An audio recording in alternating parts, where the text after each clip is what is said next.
Таластын Чыңгыз Айтматов районундагы Киров суу сактагычына түшүп кеткен 22 жаштагы жигиттин сөөгү табылды. Бул тууралуу өзгөчө кырдаалдар министрлигинен билдиришти. Маалыматка караганда куткаруучулар табылган сөөктү милиция кызматкерлерине өткөрүп беришкен. 22 жаштагы жигит 23-июлда эс алуу учурунда сууга чөгүп кеткен.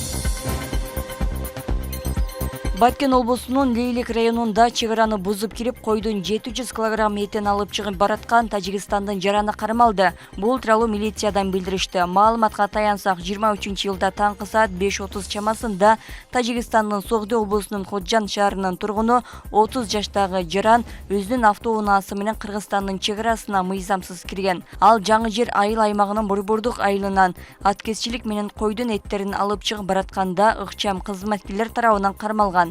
Аталган факты боюнча кылмыш жаза кодексинин 231-беренеси, экономикалык контрабанда жана 378-беренеси, мамлекеттик чек арадан мыйзамсыз өтүү боюнча кылмыш иши козголуп, материалдар УКМКнын Баткен облусу боюнча башкармалыгына өткөрүлүп берилди. Кылмышка шектелген тажикстандык жаран убактылуу кармоочу жайына киргизилип, автоунаасы айып куруусуна токтотулган. Жаратылыш ресурстары, экология жана техникалык көзөмөл министрлигин мурда жетектеген Динара Кутманова УКМКнын тергөө абак-жайына 9-августка чейин киргизилди.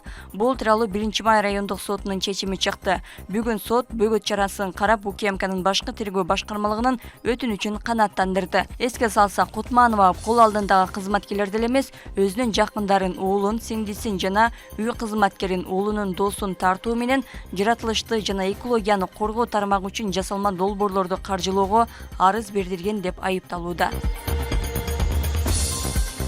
Кыргызстанда бюджеттик каражаттын эсебинен сатып алууларда тендер өткөрүү жокко чыгарылды. Бул тууралуу президенттин маалымат кызматы билдирди.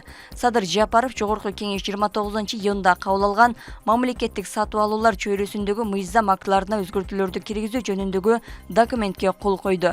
Мыйзам мамлекеттик сатып алууларды жүзөгө ашырууну өркүндөтүү жана оптималдаштыруу, коррупциялык көрүнүштөрдү жокко чыгаруу максатында иштелип чыккан. Мыйзамда мамлекеттик сатып алууларды жол жобосун жөнөкөйлөтүү, ошондой эле тендер түшүнүгүн камтыган бир катар мыйзам актыларына өзгөртүүлөрдү киргизүү каралган. Бул мыйзам менен Кыргызстандын 13 мыйзамына өзгөртүү киргизилет деп айтылат маалыматта. Ошону менен бирге мамлекеттик жана калктын ар кандай товарларга, жумуштарга жана кызмат көрсөтүүлөргө болгон керектүүлөр канааттандыруу максатында татаал ишке ашырылбаган механизмдер алып салынган жана кайра каралган. Сатып алууларда планын өзгөртүүлөрдө жол жоболор кыскартылган. Бир булактан методун колдонуу учурлары кеңейтилген.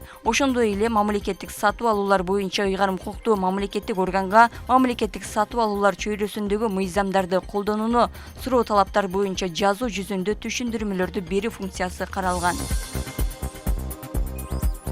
Ден соолугуна байланыштуу жумушка чыга албай калган жарандарга төлөнүүчү сумма 2 эсеге көбөйдү. Бул туурасында Эмгек социалдык камсыздоо жана миграция министрлигинен билдиришти. Маалыматка ылайык, Кыргызстандын мыйзамдары менен иштеп жаткан жарандар ооруп калган учурда аларга убактылуу ишке жарамсыздык боюнча жөлөк пул төлөнөт. Ал биринчи 10 иш күнү үчүн эмгек акынын 100% өлчөмүндө, ал эми 11 иш күнүнөн тартып 10 000 сом өлчөмүндө берүүчүнүн өз каражатынын эсебинен төлөнөт.